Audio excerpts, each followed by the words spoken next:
Y una de las partes importantes de la producción de alguna película, serie o novela es el guión, y el guión incluye todo, incluye los diálogos de los personajes, incluye los actos, etcétera. Y hoy vamos a hablar acerca de un guión que a veces estamos adentro de este guión y no nos damos cuenta, o sí nos damos cuenta y esperamos que el guión nos dé los resultados debidos, pero resulta que aunque seguiste las cosas al pie de la letra, como decía el guión, como decía el libreto, a pesar de que cumpliste con los diálogos escritos, pues resulta que el resultado, valga la redundancia, no es el que esperaba. Y vamos a comenzar a hablar de Jesús. Jesús era una persona, era un líder nato definitivamente, y a Jesús lo seguían multitudes. De hecho, en 2 ocasiones le dio de comer, dice la Biblia, a 5,000 gentes. Y en esos 5,000 solo se contaban los hombres. O sea, suponete, cada hombre con su pareja serían 10,000, y vamos a suponer un hijo por cada uno, serían alrededor de 15,000 o 20,000 gentes.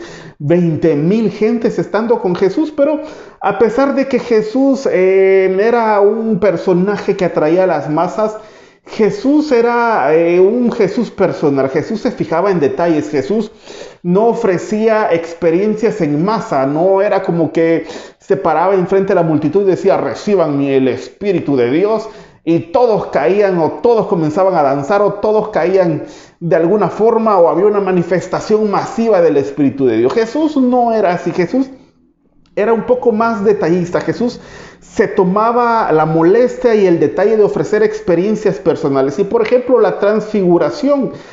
Tenía 12 discípulos, y los 12 discípulos los siguieron hasta el lugar donde se transfiguró, que era una montaña.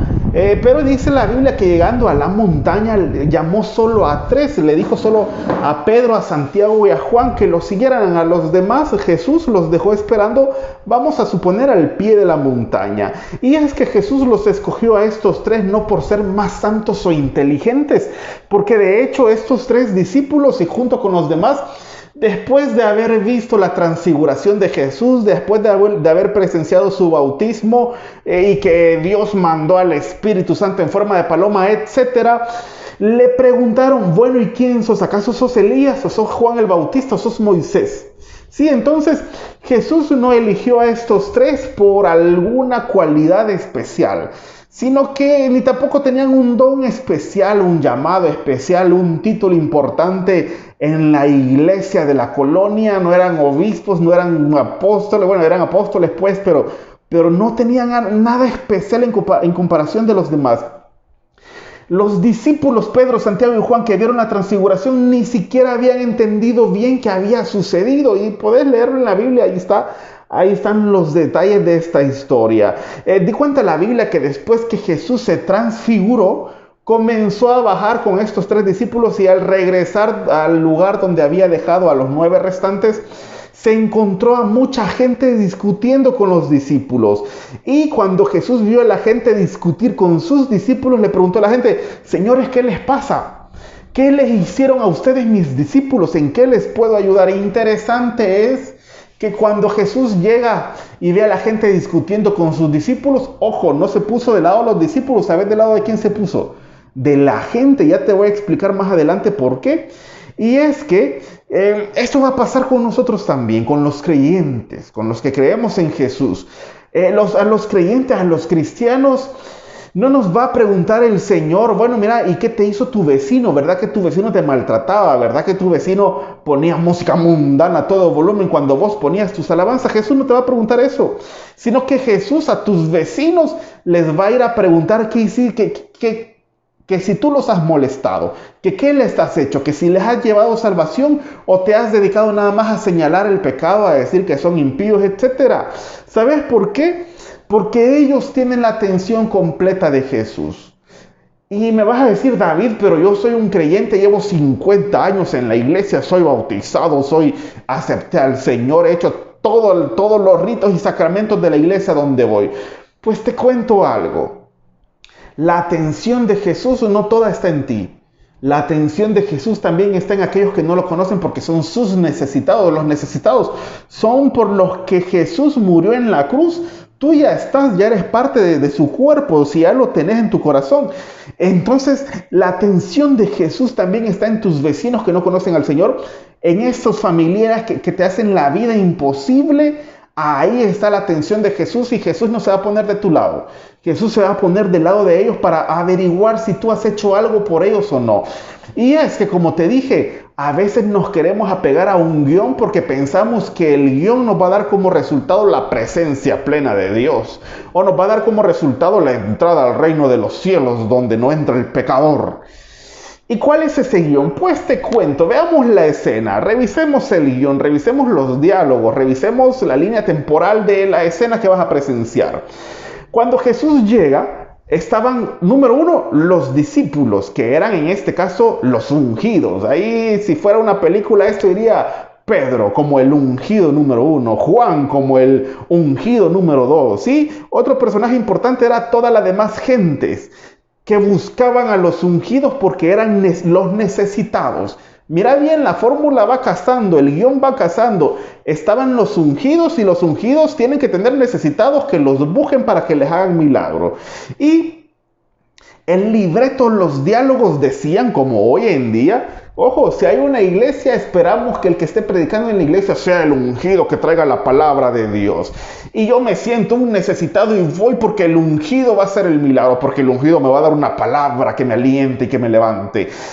Igual que aquí. ¿Por qué? Porque los necesitados tenían un endemoniado entre ellos y necesitaban que los discípulos de Jesús liberaran a este muchacho del demonio que tenía. De hecho, imaginémonos, acababa de pasar el día en el que Jesús les dio poder a sus discípulos y les dijo: vayan a buscar endemoniados y enfermos y sanen y liberen. Y andaban los discípulos por toda Jerusalén reprendiendo demonios y sanando enfermedades. Entonces, obviamente se les hizo la fama. Y la gente que vamos a suponer que fuera aquí en la ciudad de tu país, en Ciudad de Guatemala, en San Salvador, en Tegucigalpa, donde fuera, que te dicen que hay alguien que está haciendo milagros. ¿Sabes qué va a pasar? Que si tú necesitas un milagro, vas a ir corriendo donde ellos, porque así es el libreto, así es el guión, ¿no? Entonces, resulta que llevaron al muchacho endemoniado ante los discípulos, pero los discípulos no pudieron sacar el milagro. No pudieron, sacar el demonio del muchacho. El gran ausente fue el milagro.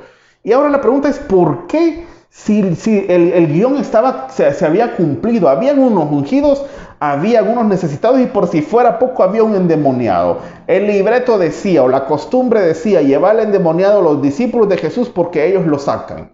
Y no pasó. Así como hoy quizás tú has ido a una iglesia porque te dijeron que esa era la fórmula mágica. Quizás estás haciendo 40 ayunos con 7 vigilias durante 7 semanas, esperando el 7º mes del año, porque el número 7 perfecto de Dios te va a dar un milagro, porque así te lo dijo el predicador de tu iglesia. Yo te cuento algo, ese guión no es milagroso, ese guión no funciona.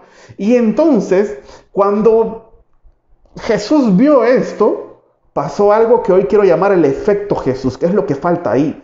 El guión estaba completo. ¿Qué es lo que falta? Falta el efecto Jesús.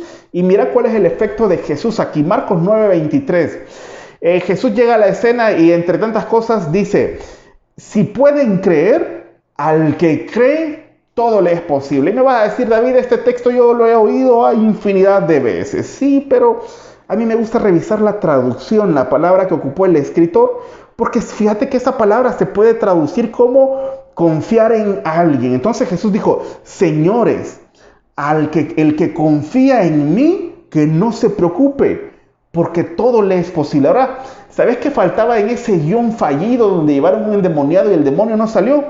Que la gente confiara en Dios. Ahora la pregunta es: ¿tú estás confiando en Dios o en quién estás confiando? Porque a veces esperamos que Dios nos toque, que Dios haga el milagro, pero ese contacto con Dios, ese toque de Dios, es solo para los que confían plenamente. Porque si tú estás confiando en tu dinero, en tu posición en el trabajo, si tú estás confiando en que tienes un familiar en el gobierno, en la policía, si tú estás confiando en el seguro de vida que tienes, qué sé yo, en qué estás confiando, te va a pasar como los discípulos. Como no confías plenamente en Dios, va a llegar el día que te toque orar por algo, hacer algo, y eso va a llegar el día que necesitas un milagro, vas a orar, vas a hacer lo que la iglesia te ha contado que tienes que hacer para que el milagro ocurra, y no va a ocurrir. Y es que la relación con Dios no es una relación de iglesia. Y te lo voy a aclarar. Puedes estar súper bien con la iglesia donde tú vas, puedes cumplir la sana doctrina de tu iglesia al pie de la letra, te podés vestir del color blanco porque te han dicho que el blanco es la santidad y todos los miembros de la iglesia X se visten de blanco.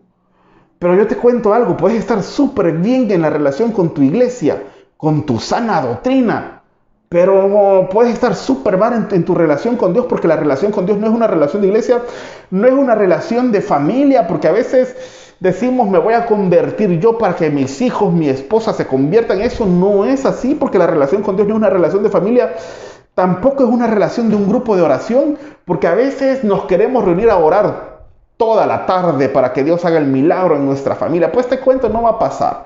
Porque la relación con Dios no es una relación de un grupo de oración donde hacen oraciones milagrosas y poderosas. No, la relación con Dios es totalmente individual. Así como Jesús hizo cuando estaba en la tierra. A pesar que lo seguían 5,000, la relación, él se aseguraba de dar experiencias personales.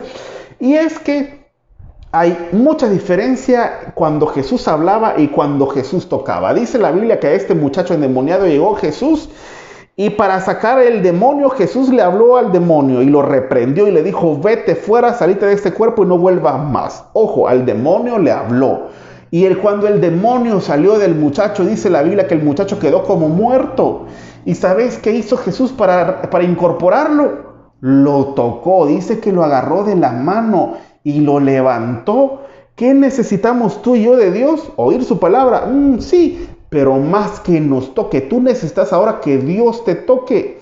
Porque aunque estés como muerto, igual que este muchacho, Jesús cuando te toca personalmente a ti, no al grupo de la iglesia, no al grupo familiar, no al grupo de oración, no, a ti, ahí es cuando te vas a levantar. Y los discípulos cuando vieron esto le preguntaron a Jesús, mira, ¿por qué nosotros no pudimos echar fuera al demonio? Y Jesús le respondió, porque este género no sale sino con ayuno y con oración. Y aquí me vas a decir, ya ves, David, tengo que hacer los 120 ayunos para aquí, las campañas de vigilia, para que Dios me responda. Ojo, en la Biblia, ¿sí? En el contexto histórico de Jesús, ayuno y oración no tiene que ver con el hecho de evitarte comer y con el hecho de sangrarte las rodillas por estar orando. Ayuno y oración tiene que ver con relación con Dios. ¿Por qué? Porque el ayuno es que tú negues tu naturaleza humana para estar con Dios. Porque de nada sirve que te desangres las úlceras ayunando si tú, mujer que me estás escuchando, tenés un esposo inconverso y por el contrario de ganártelo para Cristo, te estás presentando en rebeldía con él por irte a la iglesia. Sí, o sea, porque nada sirve. Pablo dice, si una mujer tiene un esposo inconverso y viene a la iglesia, entonces no se preocupe, su prioridad es su esposo inconverso para que se lo gane por su buen comportamiento. Así dice Pablo y viceversa también para los esposos. ¿Por qué es falta de ayuno? ¿Por qué es ayuno y oración? Relación con Dios. Decirle llegó el domingo, el día del culto, y suena el despertador y sabes que te tenés que levantar temprano y te levantás temprano aunque querés seguir dormido, pero te levantás temprano porque es el día del Señor y es el día que tenés que ir a darle honra y gloria. Eso es, y oración es mantener una relación completa con Él, no solo el hecho de arrodillarte y decir el mismo rezo que decís siempre, las mismas frases, la misma petición, el mismo formato de oración. No se refiere a eso Jesús con ayuno y oración, se refiere a mantener una relación con Dios. ¿Por qué a los discípulos no se les salió el demonio del muchacho? Porque no estaban cultivando la relación con Dios, más bien estaban siguiendo un libreto, un guión preparado, algo cocinado, así como a ti y a mí nos enseñan en las iglesias. Nos dicen, nos dan la receta en la lata y cuando abras la lata tu milagro va a ser hecho. Si das la ofrenda, Dios te va a multiplicar y te va a sacar de deudas. Y es que después de esto los discípulos, dice la Biblia, que comenzaron a caminar junto con Jesús en Galilea y comenzaron a discutir y discutían, ¿sabes por qué? Por saber quién era el mejor de ellos. Por ahí dice la Biblia que los discípulos de Jesús encontraron a otro grupo de creyentes que ellos solitos allá echaban fuera demonios, andaban haciendo los milagros de Jesús y querían callarlos, les querían prohibir que oraran en el nombre de Jesús. Imagínate, a veces así somos los creyentes. Y por si fuera poco, Jesús se encontró con un grupo de personas que agarraban la ley de Moisés para buscar un pecado en Jesús. Y aquí quiero ser bien enfático. La Biblia no la podemos ocupar para andar señalando el pecado del otro. Porque ya hubo alguien que murió por todos, ya hubo alguien que nos compró con su sangre, ya hubo alguien que se compró el derecho a acercarse a ti y a mí hoy, este día, sin importar cómo seamos, cómo estemos, qué pensamos, si nos interesa a Dios o no. A Dios lo que le interesa es acercarse a ti, abrirte la puerta e invitarte a entrar. Tú tomas la decisión si entras o no, pero Dios se acerca Él a ti. Ya casi finalizamos con esta reflexión y es que el tema enfático es que lo que Dios anda buscando hoy no solo que lo escuches, no solo que lo conozcas. Dios no anda buscando que te unas a la iglesia de tu localidad. Dios no anda buscando que ayunes sin cesar todos los días. Lo que principalmente anda buscando es tocarte. Y cuenta la Biblia una historia en Marcos 10:13. El capítulo 10 dice que muchos niños buscaban a Jesús y le seguían porque le llevaban a Jesús, le llevaban los niños para que Jesús los tocase, para que los tocara. Pero dice la Biblia que los discípulos enojados impedían que los niños llegaran a Jesús. Y Jesús les dijo: déjenlos que vengan a mí porque de ellos es el reino de los cielos. Pero revisemos el versículo 13. Fíjate que el escritor, a mí me gusta mucho irme a la traducción original, porque entendés mejor el contexto en el que fue escrito el pasaje bíblico que estás leyendo.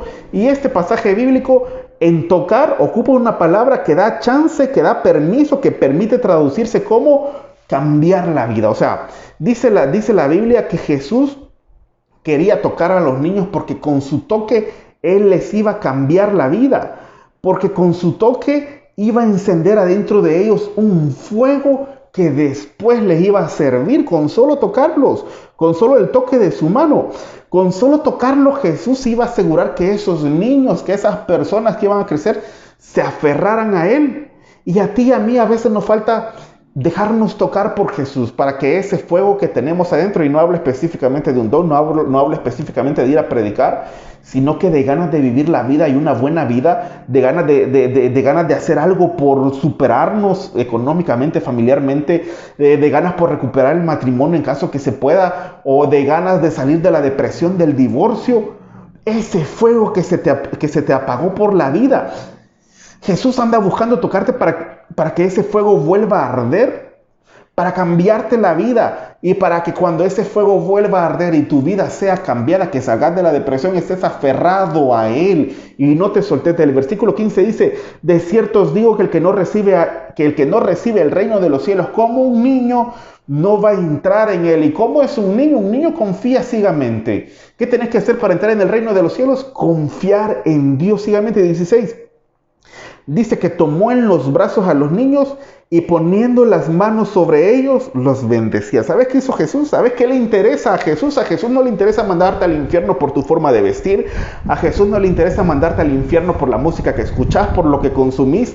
A Jesús no le interesa condenarte porque tenés un amante o tenés un amante. A Jesús no le interesa condenarte por la droga que fumás, por el alcohol que bebés. A Jesús lo que le interesa es tocarte para cambiar tu vida. A Jesús lo que le interesa es volver a encender el fuego que Él puso en ti una vez para que vivas una buena vida. Así que ahí donde estás, yo te invito a que inclines tu rostro y ores conmigo. Señor Jesús, te doy gracias por tu palabra, gracias por tu amor, gracias porque cada día me demuestras que me amas de una forma incondicional y inexplicable, aunque yo no lo entienda y aunque yo quizás no esté interesado en tu amor. Pero ahora, Señor, me di cuenta que tú me quieres tocar, tú me quieres cambiar la vida, tú quieres volver a encender en mí ese fuego que la vida apagó. Tú me quieres sacar de la depresión, tú me quieres cambiar la vida y aferrarme y enseñarme a aferrarme a ti. Así que, Espíritu Santo, yo te pido que hoy todos aquellos que escucharon esta reflexión y que están dispuestos a llegar a ti para que tú los toques, yo te pido que hoy su vida sea cambiada, a pesar de los accidentes que sufrieron, a pesar del cáncer, de la enfermedad, a pesar de la depresión, a pesar de la muerte del ser querido. En el nombre de Jesús, amén y amén. Que Dios te bendiga y nos vemos luego.